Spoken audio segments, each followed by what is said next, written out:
Setelah proses panjang drama seputar naturalisasi tambahan pemain timnas Indonesia, Ketua Umum PSSI Erick Thohir akhirnya memberikan titik terang terkait amunisi tambahan skuad Garuda.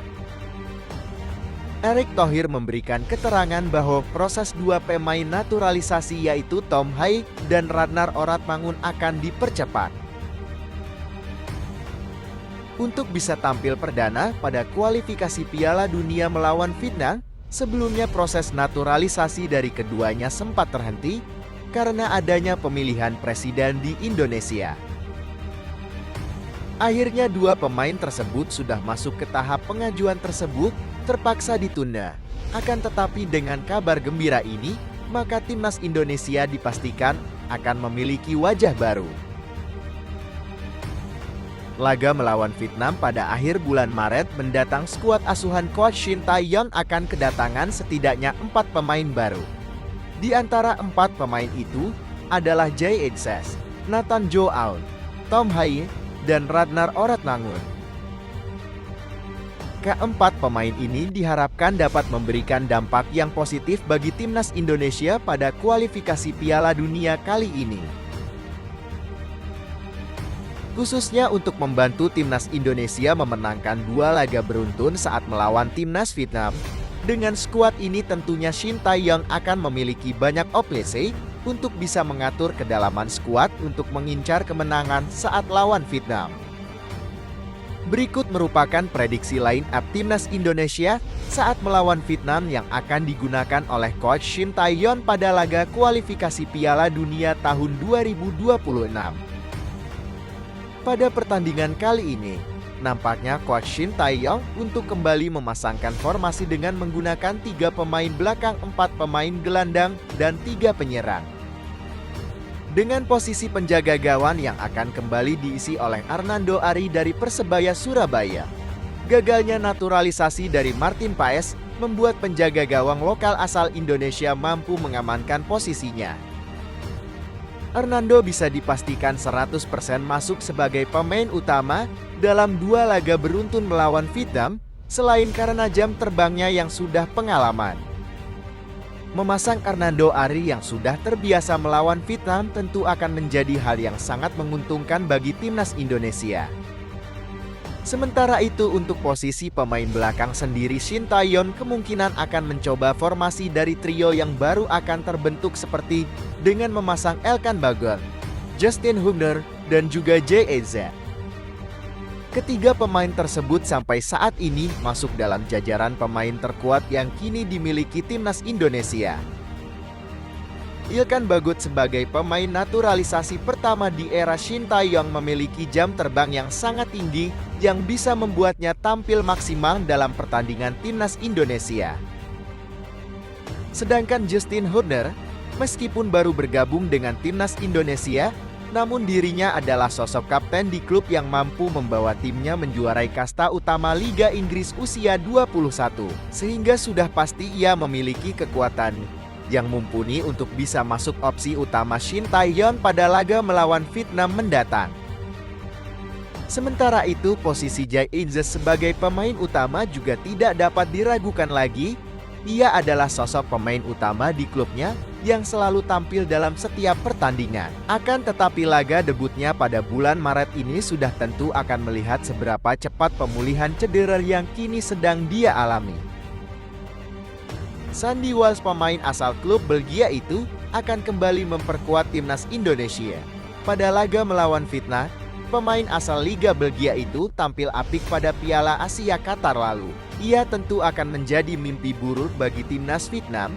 Sandy merupakan pemain sayap bertahan yang mampu menguasai semua sektor penyerangan dan pertahanan sebelah kanan. Sehingga masuknya Sandy Walsh dalam 11 pemain utama timnas Indonesia akan secara langsung bisa memberikan tekanan yang maksimal kepada timnas Vietnam nantinya. Chien Patinama, walaupun tidak mendapatkan menit bermain pada Piala Asia lalu, namun Patinama sampai saat ini masih menjadi salah satu pemain dengan performa yang stabil baik di level klub maupun tim nasional. Patinama diprediksi akan mengisi pos utama timnas Indonesia di pertandingan pertama melawan timnas Vietnam. Permainan tempo tinggi yang Patinama miliki pastinya akan membuat timnas Indonesia dapat dengan mudah melakukan skema permainan menyerang dari sektor sayap. Selain itu, Patimama juga merupakan pemain yang sangat baik dalam pergerakan tanpa bolanya. Ia seringkali keluar dari posisinya untuk membantu rekan satu timnya menciptakan peluang berbahaya bagi timnas Indonesia. Tom Hai dipastikan akan masuk sebagai pemain utama menggantikan peran dari Mark Klok sebagai jenderal di lapangan tengah.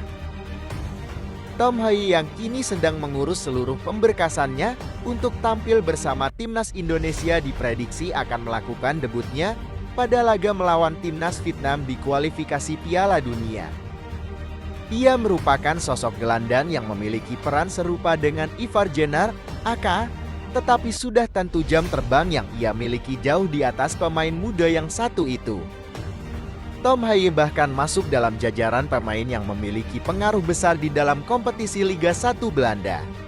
Ia berada dalam posisi 10 besar sebagai pemain yang paling banyak melakukan intercept dan juga paling banyak menciptakan peluang bagi timnya.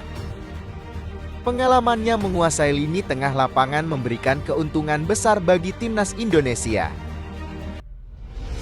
Kemudian ada nama Ivar Jenner yang tampil memuaskan di lapangan tengah pada laga Piala Asia kemarin. Ivar akan kembali menunjukkan kualitasnya sebagai pemain utama di timnas Indonesia. Ivar merupakan sosok gelandang yang memiliki ketenangan dan juga akurasi umpan yang baik. Hal itu membuatnya selalu menjadi pemain dengan rating yang tinggi dalam setiap laga yang ia mainkan.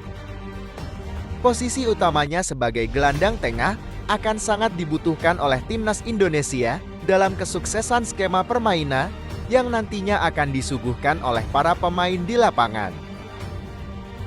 Nama Marcelino Ferdinand kemungkinan besar akan kembali masuk ke dalam pemain utama timnas Indonesia. Pemain muda itu memiliki daya juang yang sangat tinggi.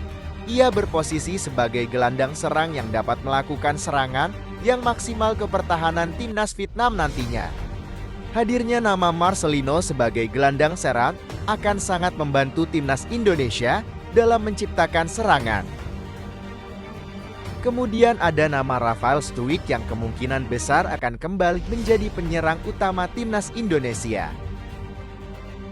Pada Piala Asia Qatar kemarin Rafael diposisikan sebagai penyerang tengah. Namun kini ia kemungkinan besar akan kembali ke posisi utamanya yaitu penyerang sayap.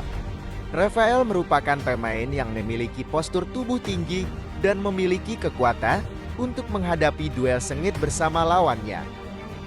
Kemudian ada Radnar Oratmangun yang kemungkinan besar akan memulai debutnya bersama timnas Indonesia saat menghadapi timnas Vietnam. Pemain asal Liga Belanda itu diharapkan bisa meningkatkan produktivitas gol timnas Indonesia sehingga kehadirannya bisa memecah kebuntuan dan siap menjadi ujung tombak yang menakutkan bagi timnas Indonesia. Dan itu adalah prediksi line up timnas Indonesia saat menghadapi Vietnam pada lanjutan kualifikasi Piala Dunia 2026. Gimana menurut pendapatmu? Coba berikan komentarmu soal hal tersebut di kolom komentar.